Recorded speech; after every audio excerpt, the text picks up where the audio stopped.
Et salut! Aujourd'hui on va parler des défenses dans Diablo 4 et comment faire en sorte que votre personnage arrête de mourir toutes les 2 minutes. Allez, c'est parti! Nous voilà sur mon sorcier et on va regarder un peu toutes les statistiques qu'on pourrait avoir. Déjà on va parler de l'armure, qui est un peu la stat principale pour éviter de mourir. Ce qu'elle va faire, c'est qu'elle va réduire les dégâts qu'on prend des dégâts physiques par les adversaires de niveau égal à hauteur d'un certain pourcentage. Donc là vous voyez que j'ai 5000 à peu près d'armure, ça va réduire les dégâts physiques de 40%. Les dégâts non physiques, eux aussi, seront réduits de la moitié de cette contribution à l'armure, donc 20%. D'où provient l'armure? Surtout de mon équipement et notamment de la puissance de l'objet. Là ici vous voyez que par exemple mon casque me donne 1009 d'armure. Elle va aussi provenir des gemmes que vous pouvez mettre dans vos anneaux et votre amulette qui vont vous donner au maximum 250 d'armure par slot. En plus de ça, elle peut venir de certaines lignes sur votre torse ou vos jambes, même votre casque, pour augmenter le pourcentage de l'armure. Elle peut également venir des aspects, comme vous le voyez ici l'aspect de désobéissance, qui augmente votre armure à chaque fois que vous faites des dégâts de 0,50%, cumulable jusqu'à 100 fois pour un total de 50% pendant 4 secondes. Cet aspect, je le recommande vraiment pour tout le monde, il va augmenter énormément votre survie. Et il faut le mettre vraiment sur tous les builds. Et la dernière façon, si je n'en ai pas oublié, c'est de prendre de la force. Donc la force va aussi augmenter un petit peu votre armure. Vous voyez ici, 1 de force égale 1 d'armure. Ce qui fait que les barbares sont très forts en ce moment, notamment parce que leur caractéristique principale c'est la force. Et donc ça leur donne beaucoup plus d'armure. Un truc très important à savoir avec l'armure, c'est qu'elle est capée à 85% de réduction de dégâts. Apparemment, l'affichage ici ne le confirme pas, mais ça a bien été confirmé par la communauté, c'est 85% de réduction de dégâts maximum par l'armure. Mais même si vous allez un peu au-dessus du cap avec votre désobéissance, c'est pas très gênant puisque le temps que votre désobéissance monte, au moins vous avez un peu plus d'armure et vous pouvez résister plus aux dégâts. 93,3% d'entre vous n'êtes pas sub à la chaîne et ça ferait vraiment très plaisir qu'on atteigne les 1000, donc n'hésitez pas à vous abonner. Merci. La deuxième stat dont il faut parler, c'est les résistances. Et pourquoi c'est pas ouf.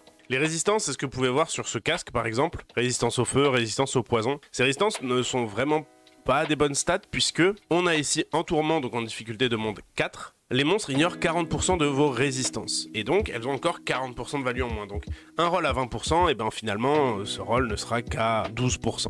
Et encore, ça c'est que pour défendre la moitié de vos dégâts, puisque l'autre moitié est défendue par l'armure. Donc les résistances, on n'en mettra sur aucun slot. Il y a des stats beaucoup plus importantes sur nos slots. Et je vais vous montrer ici sur mon guide sur Max Roll, puisque moi mes objets défensifs ne sont vraiment pas bien, puisque je jouais encore avec Témérité ici, qui est un unique que je recommande finalement, pas vraiment. En sorcier en tout cas, on a très peu de sources de heal, et finalement la barrière ne proc pas aussi souvent que ça. Et j'ai tellement de sources de barrière qu'au final c'est un peu inutile.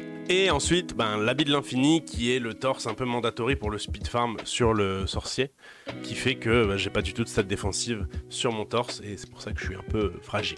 Donc sur mon D4 Planner, que je mettrai bien sûr dans la description, c'est mon D4 Planner pour le leveling de sorcier Ice Shard, avec un leveling détaillé que j'avais montré dans une autre vidéo. Ici j'ai choisi quelques items qui pour moi seront les meilleurs. La dernière stat dont j'ai oublié de parler bien sûr, c'est la Maximum Life. La Maximum Life vous le retrouvez sur 5 objets: le torse, les jambes, la tête, les anneaux. Cette stat est aussi très importante puisque on peut très vite passer de 5000 HP à le double voire le triple. Par exemple ici avec cet anneau j'ai 880 au maximum de points de vie. C'est vraiment beaucoup. Surtout si vous en avez sur toutes vos pièces. Moi vous voyez ici que j'en ai pas beaucoup malheureusement. Je suis en train de chercher ces pièces pour remplacer mes uniques pour plus tard. Et donc sur nos pièces on veut avoir en plus de la life, de l'armure, donc des résistances aux dégâts en fonction de certaines conditions. Par exemple sur le torse, en sorcier en tout cas, de la réduction de dégâts des ennemis qui sont en train de brûler, puisque sur tous les builds de sorcier, on brûle normalement pour augmenter nos dégâts des coups critiques. Si vous êtes rogue, des dégâts réduits sur les ennemis qui sont empoisonnés, puisque généralement en rogue pareil vous allez empoisonner les ennemis. En barbare, sur les ennemis qui sont en train de saigner. En druide ou en nécro, quand vous avez du fortifié sur vous. Les autres stats qui sont très intéressantes, c'est les réductions de dégâts des ennemis qui sont à proximité ou à distance, selon votre build, les pourcentages d'armure. Et donc, sur vos torses et vos jambes, en plus d'avoir l'aspect de désobéissance, vous pouvez avoir, en sorcier encore une fois par exemple, les dégâts réduits des ennemis vulnérables, qui est très fort. Et si vous avez donc les dégâts réduits des ennemis qui brûlent, des ennemis à proximité, le total armor, etc.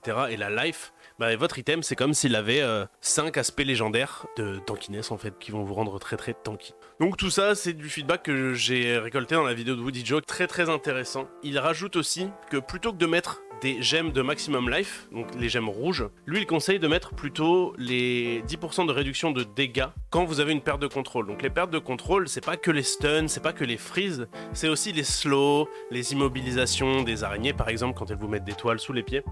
Et c'est vrai que c'est très fort parce que dans ce jeu, même si on a beaucoup de choses pour enlever les contrôles, eh bien on est quand même souvent au moins ralenti. Et c'est vrai que c'est vraiment très fort. Puis surtout, si à un moment vous n'avez plus rien pour vous enlever les contrôles, au moins vous n'allez pas forcément vous faire one shot et vous allez peut-être, grâce à ces gemmes orange, pouvoir résister et survivre. Bien sûr, les barrières sont aussi très efficaces, mais la témérité, encore une fois, je le recommande pas, sauf bien sûr si votre build a énormément de soins et pas forcément beaucoup de vie.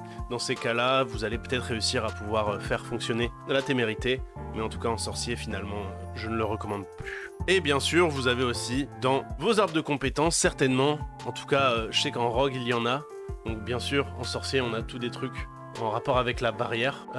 Vous avez aussi très certainement des choses qui vont vous augmenter vos défenses. Par exemple, la protection puissante ici, qui augmente les résistances en sorcier, ben, je le prendrai jamais, en tout cas pour l'instant, puisque c'est vraiment pas très efficace. Donc voilà, j'espère que cette vidéo vous a plu, j'espère qu'elle vous aura aidé. N'hésitez pas à vous abonner, on est bientôt aux 1000 subs et franchement ça fait très plaisir. Encore une fois, un like serait grandement apprécié et puis à bientôt dans une prochaine vidéo. Allez, salut!